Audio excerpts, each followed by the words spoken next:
Halo semuanya, kembali lagi di channel Depok Branded Stock Lot. Yeay! Nah, bersama saya dengan Lukman sebagai host dan kita kedatangan langsung owner kita, Bapak Esa. Gimana Pak Esa kabarnya? Alhamdulillah, luar biasa. Alhamdulillah. Nah Pak Esa, kemarin kan kita udah ngajuin pertanyaan di Instan Story Instagram kan tentang Depok Branded Stock Lot. Dah, respon dari mereka semua tuh banyak banget Pak Esa. Banyak banget pada masuk. Terima kasih. Pertanyaan-pertanyaan. Jadi, kita bakal ngambil beberapa pertanyaan yang bakal Pak Esa jawab. Gimana? Pak Esa setuju? Siap, pokoknya siap.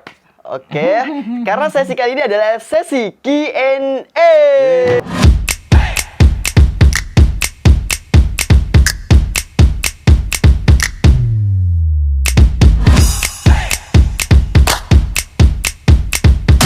Oke semuanya, langsung kita ke pertanyaan pertama dari Instagram, yaitu adalah Budak Jenayah. Pak Esa, apakah barang di DBS ini jamin ori, bukan CMT, atau bahan dan tag asli, tapi jahitnya bukan di pabrik resmi? Oh begitu, langsung saya jawab ya. Langsung jawab Pak Esa. Barang di Depok Branded Stock Lot, apakah semuanya ori atau CMT? Depok Branded Stock Lot sudah lebih dari 10 tahun ya, ini menjelang 11 tahun.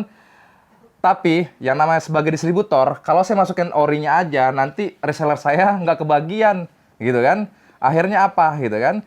Ya kita masukin yang CMT, gitu kan? CMT-nya apa? CMT tapi standar ekspor. Yang penting bahannya, memang bahan yang untuk barang-barang ekspor, gitu. Kalaupun nungguin yang ori-ori aja nih, gitu kan?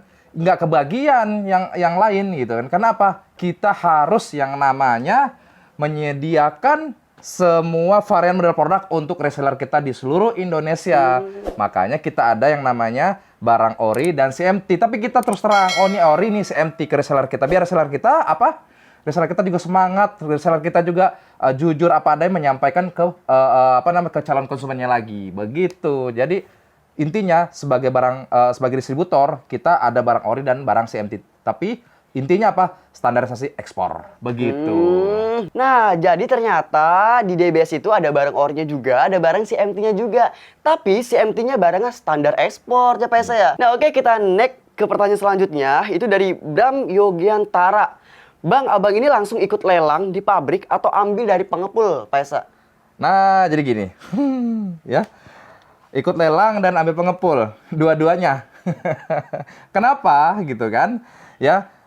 Kalau barang ini kuantitinya barang lagi bagus gitu kan, kita ikut lelang gitu kan. Karena apa? Masuk ke medan salah satu pabrik itu juga ada pentolannya gitu kan. Nggak semuanya kita bisa masuk ke situ gitu kan. Kalau sudah ada pentolannya, kita nggak mau macam-macam gitu kan. Dunia garment juga dunia yang penuh dengan mafia juga gitu kan. Kamu harus tahu itu gitu kan.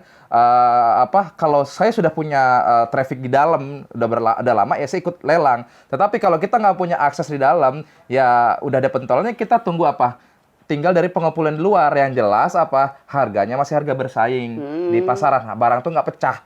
Yang penting kita jaga apa? Produk terbaik, harga juga tentunya untuk reseller yang terbaik.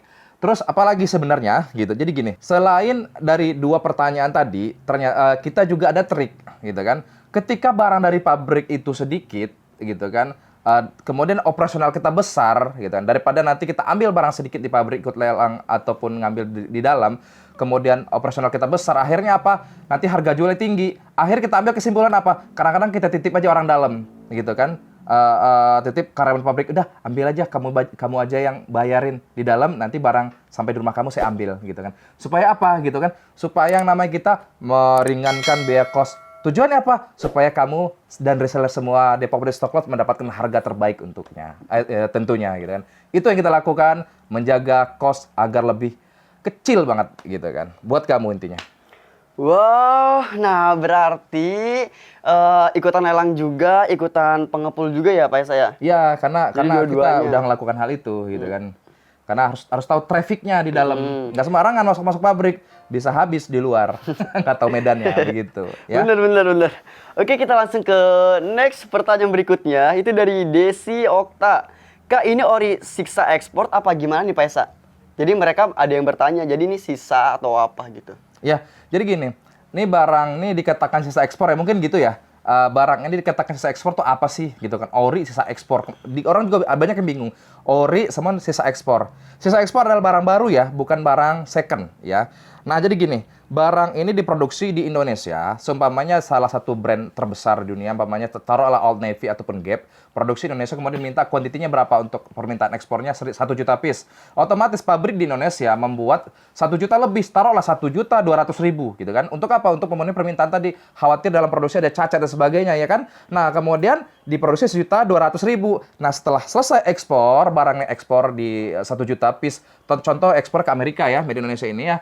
Kemudian sudah di pabrik di sana, di outletnya sudah dipajang, kemudian sudah mulai turun dari target selama 3 bulan semuanya dari brand ini gitu kan.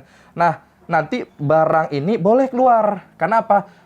Sudah selesai dari masanya 3 bulan di luar negeri. Tetapi di Indonesia barang ini tetap barang yang ngehits gitu kan. Kenapa? Barang ini dapetin Indonesia. Gitulah barang saya ekspor. Jadi barang yang dijual di Amerika ataupun di Eropa. Nah, kita dapat di Indonesia melalui apa? Melalui sisa kuantitinya ini ya. Sisa kuantitinya ada kategori reject dong. Oh enggak. Jadi gini, A, B, C, ada grade-nya lagi. Barang sisa ekspornya A itu barang yang dikatakan barang yang tidak reject ya, bersih semuanya. Yang B itu noda-noda kecil dan ngeflek.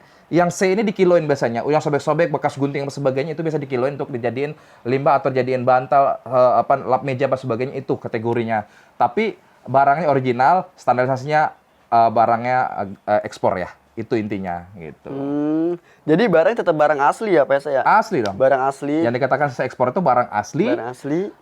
Kemudian gini, ada labelnya ada nggak lengkap gitu. Labelnya ada nggak lengkap. Biasanya dipotong ya. Contoh wash label di sininya itu suka dipotong nih wash labelnya. Wash label untuk salah satu produk itu kode ekspornya, kemudian brand-brand lengkapnya itu di dalam ada situ ya. Kemudian di sini juga ada yang coret-coret ya. Mungkin kamu suka menemukan dicoret-coret tuh.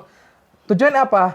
Itu menandakan barang ini etikanya. Kalau mau lengkap, bersih, ya memang harus beli di outletnya gitu. Tapi di sisa ekspor apa gitu kan? Ya harus dicoret. Kenapa? Etikanya kita. Begitu ya. Tuh, tadi pertanyaan dari Okta sudah langsung dijawab tuntas oleh Pak Esa. Jadi sisa-sisa juga tapi ori gitu ya. Barang tuh ori, cuma dicoret doang. Yang penting kan kita kayak pakainya adem, barang itu nyaman, brandnya masih brand utuh. benar-benar. Gitu. Oke, next ke pertanyaan selanjutnya dari Beauty by MS Glow Jakarta. Hai Kak, trik supaya dagangan kita dikenal dan cepat laku gimana? Pasang harga berapa per piece? Ini berarti adalah strategi nih Pak Esa nih. Strategi Pak Esa yang harus dilakuin gitu. Bocorin sedikit. Ya, jadi dalam dunia online itu kita perang-perang harga ya. Rata-rata ya. Cuman kalau saya standarisasi bukan perang-perang harga. Standarisasinya apa? Tekanlah cost gitu kan.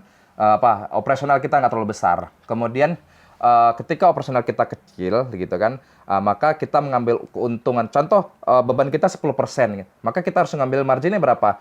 20% gitu kan. 10% cost, 10% buat profit kita. Tergantung dari kita masing-masing sih gitu kan. Cuman kita lihat harga di luar itu bagaimana gitu kan. Bisa nggak kita 10% gitu dapatin? Atau bisa nggak dapat kita 20%? Kalau kita mau niat 20% profitnya gitu kan, cost-nya 10%, berarti kan dari HPP kemudian dinaikkan berapa? Dinaikkan 30%. Gitu aja gitu untuk harganya. Kemudian untuk strategi lainnya, yang jelas konsisten gitu kan. Konsisten apa? Konsisten intinya gini, di mana ada keramaian di situ kita jualan. Nah gitu, supaya apa? Ya, supaya terkenal ya. Tukang baju ya nggak apa-apa gitu kan. Ini tukang cilok gitu kan, terkenalnya kan. Saya tukang baju. Jadi lama-kelamaan jadi asik gitu kan. Ketika orang ketemu saya gitu kan, Bang ada baju apa? Padahal saya nggak jualan gitu kan. Itu yang dampak positifnya ketika konsisten kita, akhirnya apa? Personal branding kita terbentuk gitu kan.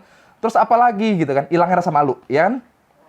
Konsisten, pertama tadi harganya kita hitungnya rasional ya. Kemudian konsisten, ya kan? Yang ketiga, jangan malu lah untuk promosi di mana aja gitu. Channel baru, YouTube, Instagram, TikTok, hajar semua. Hajar semua gitu kan. Jangan lupa nempel juga sama orang-orang yang udah terkenal gitu, artis-artis ya kan? Begitu.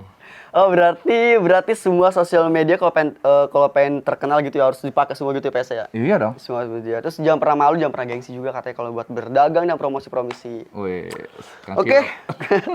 Next ke pertanyaan yang terakhir nih PS dari Ilham Zakaria 25. Kang, untuk hoodie-nya bisa beli satuan nggak atau eceran? Jadi dia mau belinya satuan, bisa nggak PS? Satuan? Iya, satuan. Satuan untuk datang ke gudang langsung, iya boleh, gitu kan, boleh. datang ke gudang langsung. Tapi kalau online kami nggak jual satuan. Minimal itu coba cek di semua channel kita minimal tuh 6 atau solusin atau jual paket usaha gitu kan. Karena apa gitu kan?